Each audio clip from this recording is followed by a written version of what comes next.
नमस्कार, आप देख रहे हैं कमोडिटी 360। मैं हूं मनीषा गुप्ता और सबसे पहले हमारे साथ इस्मा के डायरेक्टर जनरल दीपक बलानी जुड़ रहे हैं।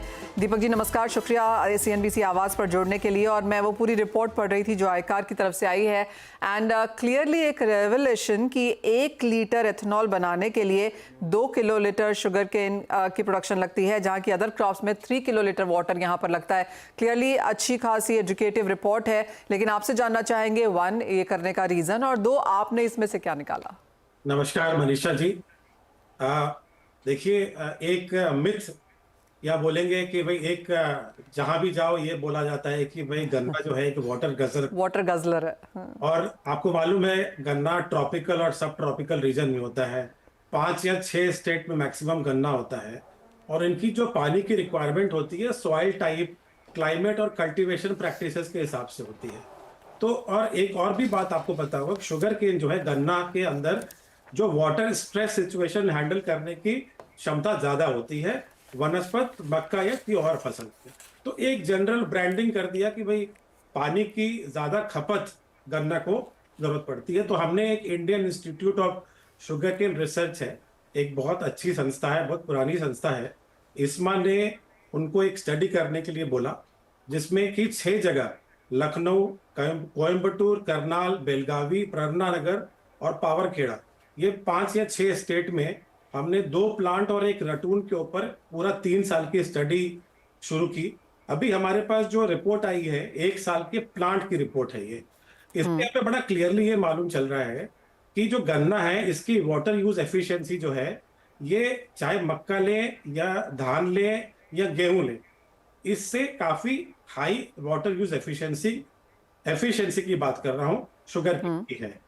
और जो जैसा वाटर प्रोडक्टिविटी है जिसको जल उत्पादकता बोलते हैं, जो गन्ना का हमने देखा उसमें लगभग 7 किलो पर क्यूबिक मीटर ऑफ वाटर, जबकि अदर क्रॉप जिसमें कि जैसे मक्का और गेहूं लिया हमने या चावल लिया, उसकी वाटर प्रोडक्टिविटी जो है वो 1 किलो वाई पर क्यूबिक मीटर। तो ये मोटा मोटे ये हुआ कि भाई total water use in terms of its economic yield, तो पर क्यूबिक मीटर पर मंथ जो हमें चाहिए पानी, शुगर केन में on an average, pan India average लगभग 1300 लीटर की जरूरत पड़ी। और अगर मैं गन्ना लेता, आपको मक्का लिया जाए या धान लिया जाए, तो उसमें लगभग 1600 लीटर पर मंथ की आवश्यकता पड़ी। तो अगर हम इसको कन्वर्ट करते हैं इस पूरी कैलकुलेशन को कि अगर हम मान लीजिए 1 लीटर इथेनॉल बनाना है जैसे आपने बोला, तो शुगर केन के अंदर 2 KL जरूरत पड़ी, जहां की मक्का में लगभग 3 KL की आवश्यकता पड़ी।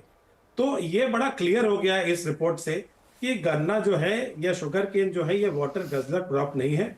इनफैक्ट इसकी इकोनॉमिक यील्ड दूसरे क्रॉप से, कॉम्पिटिटिव क्रॉप से काफी हाई है। और आपको मालूम है गन्ना ज्यादा ग्रीन इथेनॉल है बेसिकली।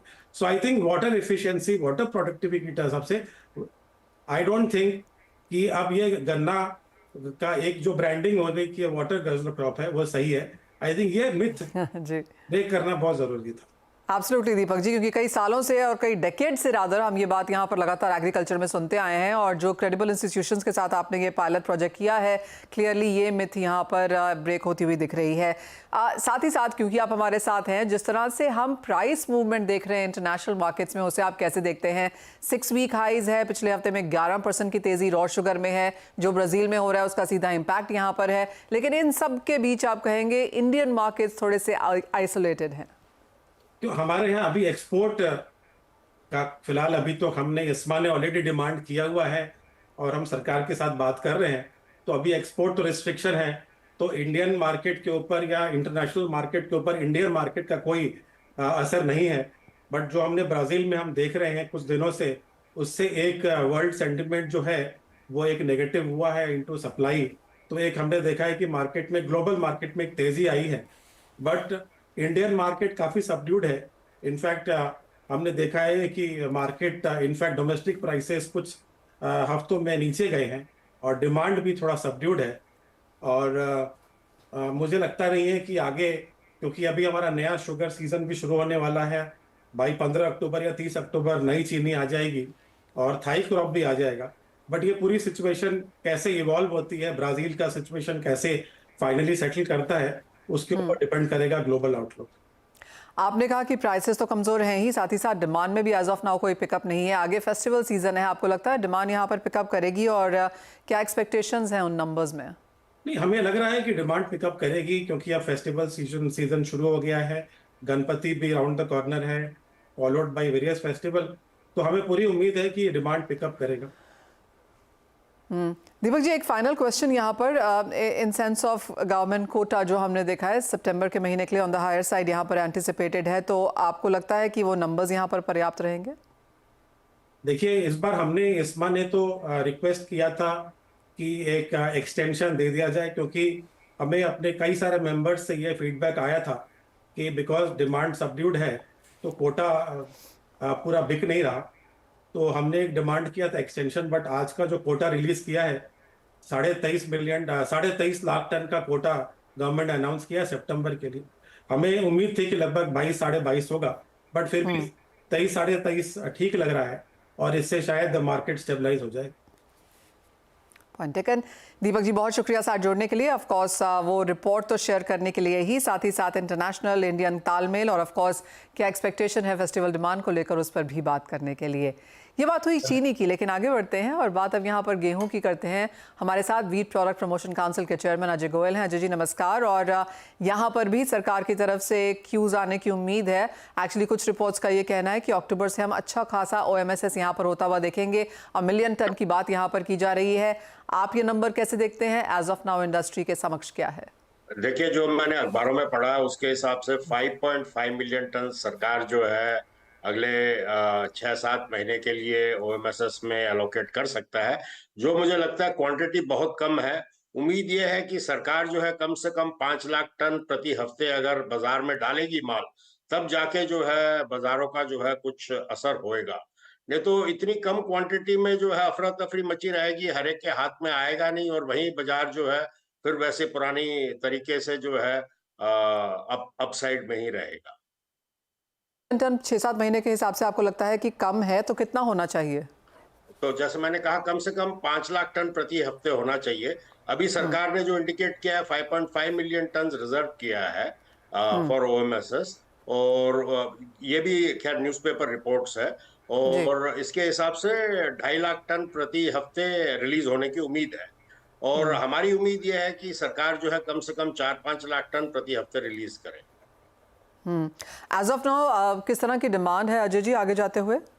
डिमांड आज की तारीख में तो कोई खास ज्यादा नहीं है, लेकिन क्योंकि सबको उम्मीद है कि बाजार हो सकता है घटे, क्योंकि सरकारी जो है बिकवाली आएगी मार्केट्स में, इसलिए थोड़ी सी म्यूटेड है। लेकिन ये डिमांड जो है हफ्ते 10 दिन में जो है रफ्तार पकड़ लेगी। अजय जी, जिस तरह के नंबर्स हमने बनते हुए देखे हैं, क्या कुछ फाइनलिटी वहां पर आई है एज ऑफ नाउ? क्योंकि अब तो ये ऑलमोस्ट तय हो चुका होगा। आप कैसे देखते हैं, इंडस्ट्री कैसे देखती है टोटल क्रॉप को? जो टोटल क्रॉप है, जो ग्राउंड लेवल है, और अब तक जो 5 महीने हो चुके हैं, इन सब चीजों से ये संकेत है कि मोटा मोटी कुछ कमी अगर है तो वो 3-4-5 मिलियन टन की है, जिसके वजह से जो है ये सारी जो है चक्री घूम रही है। अगर वो 4-5 मिलियन टन देश में एक्स्ट्रा होता, कोई भी कारण से अगर इंपोर्ट से या पैदा ज्यादा होती या तो फिर जो है बाजार काफी स्थिर रहता। लेकिन अभी जो ग्राउंड की परिस्थिति है उससे अभी भी लग रहा है कि ये 3-4 मिलियन टन का खेला है, जिसकी वजह से ये सारा बाजार अस्थिर है।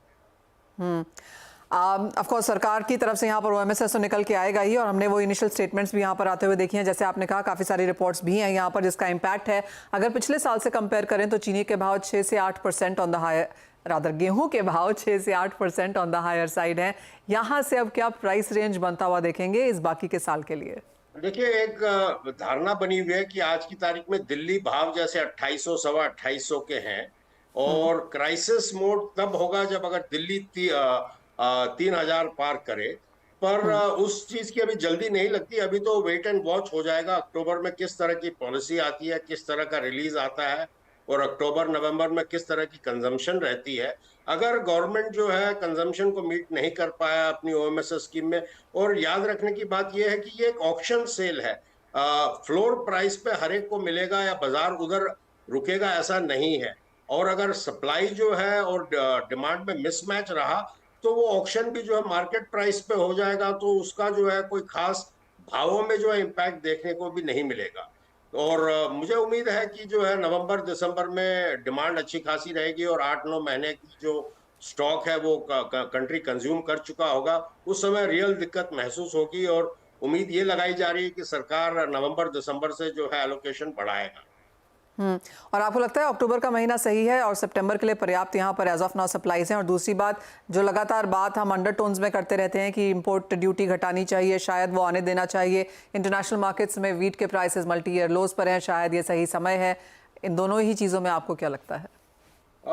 एक तो जहां तक इम्पोर्ट का सवाल है वो एक राजनीतिक फैसला है और सरकार जब उसको मौका सही लगेगा तब करेगा। तो वो दलील तो जो है इंडस्ट्री ने और कई लोगों ने कई बार करी है सरकार को कि जो है थोड़ा बहुत चाहे सीमित मात्रा में इंपोर्ट अलाउ करना चाहिए जी। जीरो ड्यूटी में। तो वो सरकार के जहन में है और मुझे उम्मीद है कि जब सरकार को अप्रोप्रिएट लगेगा उस चीज पे भी जो है कुछ ना कुछ फैसला लिया जाएगा। और सरकार को अभी पिछले साल के मुकाबले मोटा मोटी अपने उसी it is like action replay off last year. एक स्ट्रेटजी लास्ट ईयर सरकार की काम कर गई और इस साल जो है सेम स्ट्रेटजी को अडॉप्ट किया जा रहा है। सरकार को भी उम्मीद है कि जो ये साल निकल जाएगा बिना इंपोर्ट के और ज्यादा हलचल के। लेकिन जी। ये साल थोड़ा सा हल्का मुश्किल लग रहा है। हालांकि पिछले साल एवरेज इस साल पैदा थोड़ी सी जैसे खासतौर पे यूपी पंजाब हरियाणा में ज्यादा रही है।